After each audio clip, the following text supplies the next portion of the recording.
Tuesday, October 11th.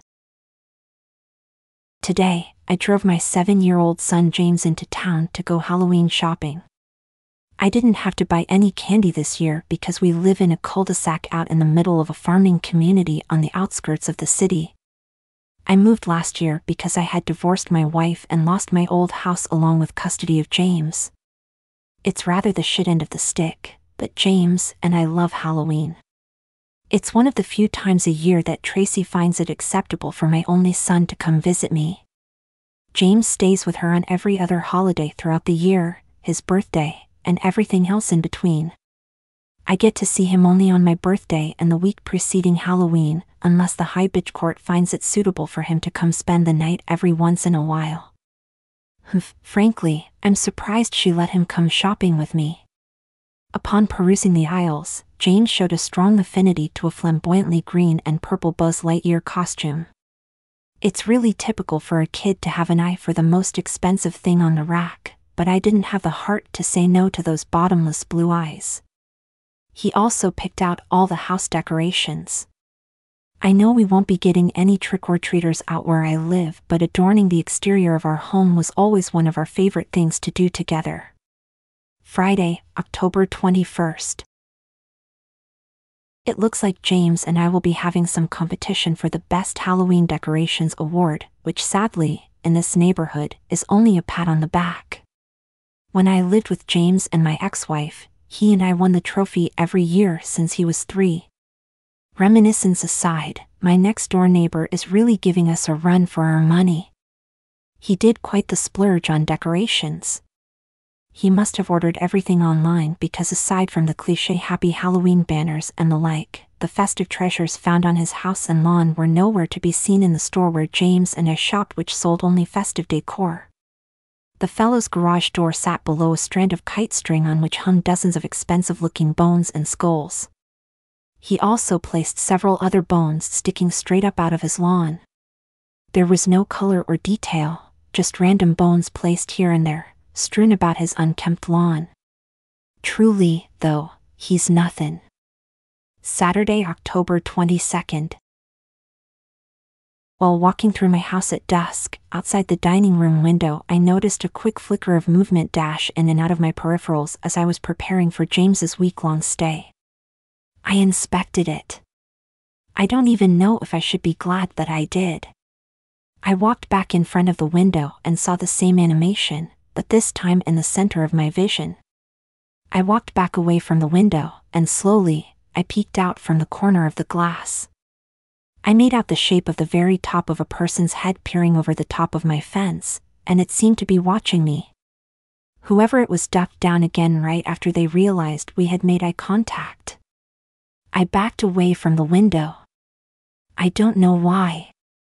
I crawled over to the family room window, which was about 15 to 20 feet to the left, but facing the same direction as the dining room window. I knelt. Timidly but curiously grasping the curtain, I ever so slowly pulled back the cloth, only to gaze upon the masked fellow who was snooping around behind my property. This time, I saw his entire head. The mask had a gaping, dangling mouth, similar to the mask used in the Scream series. The only difference was that the jaw of this particular mask was swaying about in the wind, and it also had teeth. Long, thin, fawn-like growths that appeared almost like the strands hanging from the mouth of a whale, though fewer in number. The expression on the mask was plain, and the color was rather pale, with slight gray discoloration. It didn't have a goofy smile or an intimidating stare, just a mouth hanging wide open and a couple of perfectly round, beady little chameleon eyes eerily shaded. After about 10 seconds of observation, one of the eyes appeared as if it was steadily drifting off away from where it was fixated, and very slowly, began to scan to the left, and as soon as he seemed to lock onto where I was, he quickly disappeared. Tuesday, October 25th. I don't really know my neighbor, much less where he gets all of his decorations. I noticed a new ornament of sorts in front of his door today. It was a ceramic bowl full of guts, comically placed where he would place a bowl of candy where he was too lazy to answer the door for trick-or-treaters. Behind it was a large white piece of paper bound to the wall of his house. On it was written in nearly illegible chicken scratch, "Take one." The whole sign had bloody fingerprints smeared all over it. More convincing yet was the bloody tape. And the bloody wall. Nearly the entire wall was smeared in brownish red. Spooky. The streams of blood that ran from the handprints were, strangely enough, dry. I didn't know they made novelty blood that could dry like that. I've only ever spoken to this guy once, and it was around the time that I moved. He seemed rather distraught. As I approached him, I asked if everything was all right.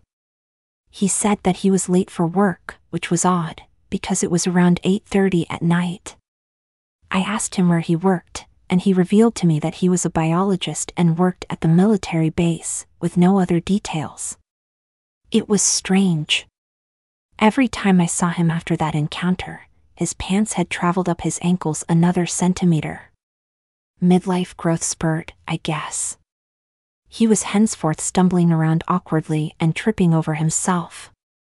My other neighbors and I mocked him from time to time.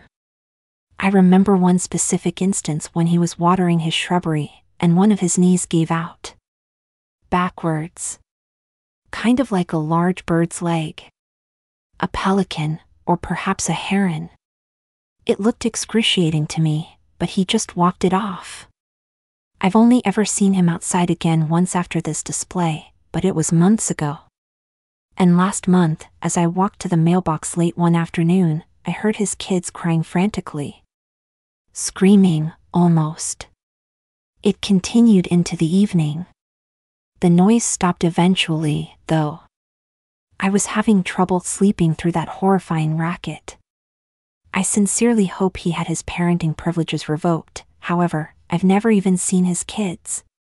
Let's hope he's only an uncle. Wednesday, October 26th. Ever since James arrived earlier this week, he has simply abhorred the idea of removing his costume. Little Buzz has been running rampant throughout the house quoting Toy Story. He hasn't disrobed once since he put it on, save for when I demanded he allow me to wash it because he was quite literally rolling around outside in the dirt. I haven't seen any more of this weirdo in the mask lately. Probably some mischievous kid from the neighborhood behind mine. It's a cul-de-sac too, just a bigger one. There is a dirt road that accompanies an irrigation canal separating the two neighborhoods. My house is the farthest house from the main road, and the canal runs parallel to my fence. I don't know of any bridge he could have used to come across, but I never look back there, and I don't particularly care to. Neighborman bought a new ornament. 200 feet of lights to accompany the 200 feet of intestines he had previously thrown all over the tree in his front yard. The lights coexist uniquely with the prior decor, though all I could smell when I went outside was the burning odor of the sizzling ensemble of mix-matched decorations hanging from the tree. The moisture of those oddly genuine-looking innards had adhered to his archaic festive bulbs, producing a deep red glow. Intentional or not, the smell was almost enough to coerce a complaint out of me. Almost. Come to think of it, the smell wasn't so bad. Almost like a barbecue. Friday, October 28th. I'm going insane. No simple words can properly describe what I believe I have witnessed. As the sun was setting this evening, I got another glimpse of this masked man. What I saw now was not at all what I would describe as a mask. I was sitting in my living room reading. The bay window in my living room overlooks the entire street, and I had my blinds open. I had startled and looked up and out the window toward the nearly dissipated sun because I had heard what sounded like an asthmatic man gasping for air through a megaphone over top of a vocal, frightened cat. I stood up from my couch and walked briskly toward the window. I cupped my hands above my eyes to deter the sunlight, and pressed my face against the window. And I saw it. It was pursuing a small cat. It ran like an ostrich. Where it was not bald and discolored, it was spotted with long patches of spindly hairs and networks of pulsating blue veins. thinning, isolated strands of gray hair flat against its flaky, decomposing head. Its flapping, low-hung chin keeping rhythm with its bounding stride as the sprinting thing began to overtake a creature built for agility. Ultra-thin, ultra-broad shoulders dutifully bound up and down in harmony with its tree branch-like arms, easily giving it at least a 5-foot reach. Mammoth hands, chopstick fingers, and those repulsive, chameleon eyes. Buckets of drool spilled impatiently from behind its hellish teeth. Emaciated, stilt-like legs completed the horrific image. Altogether, I observed an 8.5-foot freak show with greasy hair practically leaping from yard to yard chasing this poor kitten for a reason ostensibly beyond simple sustenance. The cat approached a fence on the left side of the street. It leapt towards a delusion of safety. The beast proceeded to effortlessly jump from the sidewalk over the lawn and snatch the animal from the top of the fence with its talon-like claws, as a falcon might. The cat didn't stand a chance, nor did it even manage to voice a squeal. The thing disappeared into the shadows with its, meal. An unforgettable 2.5 seconds. Then I thought of my son. He could have very well been in the place of that plaintive animal. No, I should never say such things. Regardless, what am I to do? Forgo what little time I have throughout the year with my boy because a scary monster is on the loose? Tell my ex-wife that my neighborhood in the middle of nowhere has become too dangerous for our son to stay with me? Buy a rifle and hunt the thing myself? No matter. With only 2 days until Halloween, I doubt there will be any more trouble. Saturday, October 29th. I've thought about calling the police, but for what, exactly? I definitely couldn't call in and report a burglar or even anything human for that matter, because they wouldn't be looking for what needed to be caught. No one can know. Earlier tonight, my neighbors threw a street-wide costume party at their place down at the entrance of the street. I didn't go because I had to work late, and after I picked up James from his friend's house, we anticipated having a game night with just the two of us. Sometime during the night, James took a bathroom break. He was gone for over 15 minutes. When he returned, he seemed excited to inform me that he looked out the living room window, in between the blinds, and saw what he described as a really tall, weird-looking person with a bag running patiently to the house where the party was being held, empty bag in hand. According to James, it would disappear into the backyard of the house, and seconds later, bolt out of the yard with a full bag and tear off towards my neighbor's house, wearing a costume. It repeated this process several times, each time wearing a different costume than before. He said that on its last round, it stopped in the middle of the street, cocked its head to the right slightly, and its right eye slid to the side of its head and stared right at him as if there weren't blinds between them. He said that it then turned its head 180 degrees and locked eye contact with him, and then its colossal mouth sluggishly transformed from a probing expression to the widest smile he thought he'd ever seen. Millions of teeth were his exact words. He said that its smile had then hastily collapsed, dropping the chin into a visible freefall which ended with a swinging slap on its chest. It then darted off into my reclusive neighbor's yard, and that was when James decided to come alert me of his findings. I thought of that horrid monster smiling at my beautiful boy. I despised the idea. I tried to envision what that particular smile might look like, though I really couldn't. I didn't think a flapping maw that gargantuan had the muscle to maneuver that flailing chin in the first place. Then again, it has to eat sometime. Sunday, October 30th. More decorations were, stealthily as always, erected by my mysterious neighbor. A couple dozen or so skeletons, all different sizes, all dressed in cliché Halloween attire. There was a Marilyn Monroe skeleton, a Darth Vader skeleton, an Abraham Lincoln skeleton, so on, so forth.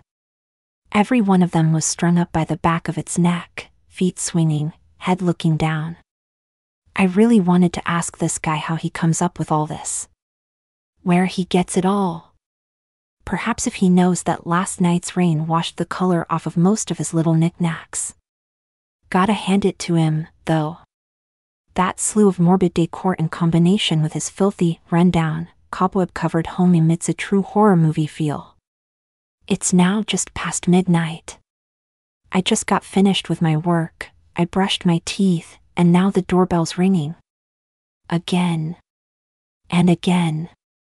And again. Reluctantly, I rise up and walk toward my front door. I opened it. My neighbor. No, the freak next door, but the fellow who lives behind me on the other side of the canal. He's disgruntled. He's practically out of breath and is threatening me about something, but none of it is sinking in because one of the skeletons hanging from my neighbor's tree, a newcomer, is staring right at me. Its jaw unhinged, unlike the others. It's smaller than the other skeletons and appears to be dripping with something. Moonlight revealed to me its eyes. Big, blue eyes. I turned to face the man yelling at me. Him, you listenin' over there? Me, oh. Yeah.